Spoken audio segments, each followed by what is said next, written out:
Happy Tuesday. I am so glad that you're here. Today, I want to talk a little bit about a book that I've been reading. It's by Strobel, Seeing the Supernatural. This is where the encouragement comes from today. So, there's a chapter in there about near-death experiences. And it's not so much the near-death experiences that I want to talk about this morning. It's more of what that got the Holy Spirit started to reflect with me on from reading that chapter about the near-death experiences. So he was saying that a lot of times when people have near-death experiences, they go through a life review, and or they're taken through a life review. And so what happens is that in the presence of the being of light, which I'm assuming that's Jesus Christ, but I don't really know. Maybe it's an angel. I'm not completely familiar with that. The book itself is written from a Christian biblical perspective. So why they call it the being of light, I'm not exactly sure. But maybe that's what the people, I don't think everybody who was interviewed in the book was a believer necessarily. So maybe they just called it a being of light because they didn't know exactly who it was. But anyway, I want to be accurate with what the book says. But it is written from a biblical perspective and from a biblical point of view. But so they're talking about when people are given this life review. And it says that they're usually asked a question similar to, what have you done with the life that I gave you? And that just really struck me because I think that it's good for all of us, no matter where we are in our life, to ask ourselves that question from time to time. What are we doing, or what have we done with the life that Jesus has given us? Are we living it for Him? Are we happy with the way that we're living it? Or are there changes that we want to make, whether physical changes or like health changes for our physical bodies, spiritual changes for our spiritual growth, emotional changes for our emotional health, mental changes for our mental health, career changes, relationship changes, finance changes. I think that it's a really good idea for all of us to ask ourselves those questions from time to time, because you can't change what you don't know, or you can't know what you don't know. And if you don't know, then you can't make the changes that you want to for things to get better. A friend of mine says to me all the time, like when I look at labs that come back, like blood work, or if I have a conversation with the doctor, and she's like, Sherry, these are just symptoms. Like, these are just painting the picture for you of what your life looks like. It doesn't mean it has to stay this way. You can make the changes that you need to either go up and improve your quality of life, or you can stay the same, and then eventually your life will decrease, like your quality of life will decrease. So you're the one that gets to make the choices. These are just the symptoms. This is just the picture to show you what needs to change, what you want to change, and gives you the motivation to change. So I liken the life review to the same way. And it's more of like a introspective look at where I'm at in my life right now. Am I happy with where I am, or are there changes that I want to make? And so then they continue to go on. And it says that everything is exposed from the person's life. So every thought, every motive, every deed, every action, everything that the person does is exposed. And the thing is that the focus is not on your successes, your accomplishments, your financial status, your career. The focus is on relationships, how you loved others. And that, oh my gosh, that just struck me to the core. I feel like God has me in a season right now where He wants me to focus more on relationships. He wants me to focus on those people in my life that I love, and not just the people in my circle that I love. So not just my family and not just my friends, but I feel like He wants me to focus on relationships in general. So like, for instance, after reading this book, my husband and I ended up at the store, and we were busy. We were in a hurry. He was fixing a leak in in a friend's house. And so we had gone to the store to get the parts that he needed, and then we had run to the other store to grab some stuff that I needed. And so we happened to, I have this app on my phone that helps me track good food versus not as healthy food. And so I was using it to compare. We were trying to buy these grass-fed beef sticks, and we were trying to compare which ones would be the better, healthier choice to buy.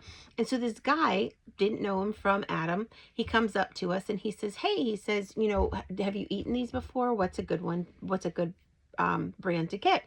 And so I said, oh, well, let me Yuka it. And so I put it in my app, and so we started talking. Well, we ended up talking to this man for like a half an hour.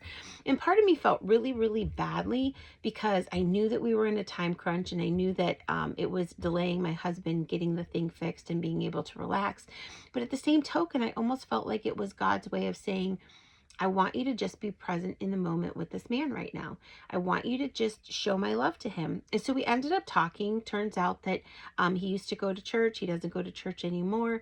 I was able to share with him about the YouTube channel and about the podcast that Kara and I do, and him and his wife, and there was another lady there too. And so because of this book, because of Lee Strobel, Seeing the Supernatural, it got me thinking about relationships. The only thing that we can take with us is relationships, people. Like, if we don't have those conversations with people about God, and if we don't share his love with others, then they aren't going to go to heaven. Or I shouldn't say that, because we could plant seeds and then someone else could water them, or God can use other people to bring people that we love to Christ as well. So it's not necessarily completely on us, but our focus should be on relationships. If we look at Jesus in the Bible and we look at the way that he lived when he lived on the earth, his focus was on relationships. Yes, he had a job to do. Yes, he had a very important job to do.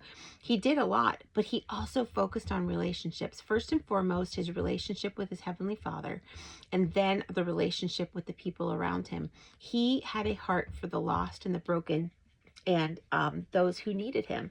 And so that was his purpose and his destiny. That was his focus. And that's what I want my focus to be. I know that I have to work. I know that there are responsibilities. We have things that we have to do. But if we could wake up every morning and just say, God, how do you want to use me today in the life of somebody else? How can I be a blessing to somebody that you put on my path? How can I show your love to others who need you so desperately? And I think that just those three questions, and those that open heart to be available, to be used by him, makes the difference. And we still have to get our jobs done. We still have to, do all the other things. But none of that is going to matter. Like, we can't take our bank statements with us. We can't take our house and our possessions with us. We can't take our clothes. We can't take our money. We can't take any of those things with us. The only thing that's eternal is a person's soul.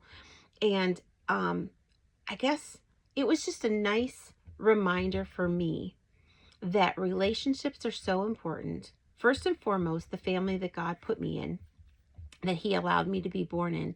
It wasn't an accident that he put me in the family that he did.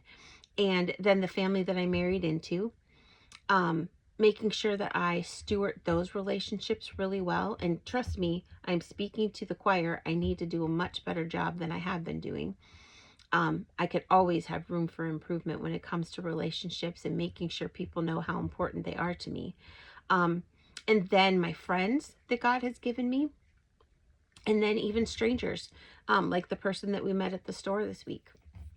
So I don't know about you, but that just really struck home. And it was a nice reminder for me, and a nice wake up call to examine the way that I'm living, examine my schedule, examine my motives, examine my heart, and to make sure that I'm keeping the important things important, and letting the other things, just trusting God with all of the other responsibilities and the other things that I do and have to do, knowing that He will help me put it into the right perspective and put it into the right order so that everything will get done, but that I'm keeping the majors, and the minors, the minors. If you liked this video, hit the like button. If you would subscribe, I would greatly appreciate it. If you think that a friend would be encouraged by today's or this week's encouragement, please share it with them. Look down below. You will see all the different links that I have where you can find me. And I would highly encourage you to check out the Jesus in the Everyday Mentorship, because that is a way for us to connect. That is a way for us to focus on God and the abundant life that He has promised us, and the different ways that we can do that so that we can then be that blessing to the people around us, as we are a good representative of Christ's joy and hope and peace and grace and mercy to those that He puts in our path. Have a great day. Have a wonderful rest of your week, and I will be back here with you next Tuesday.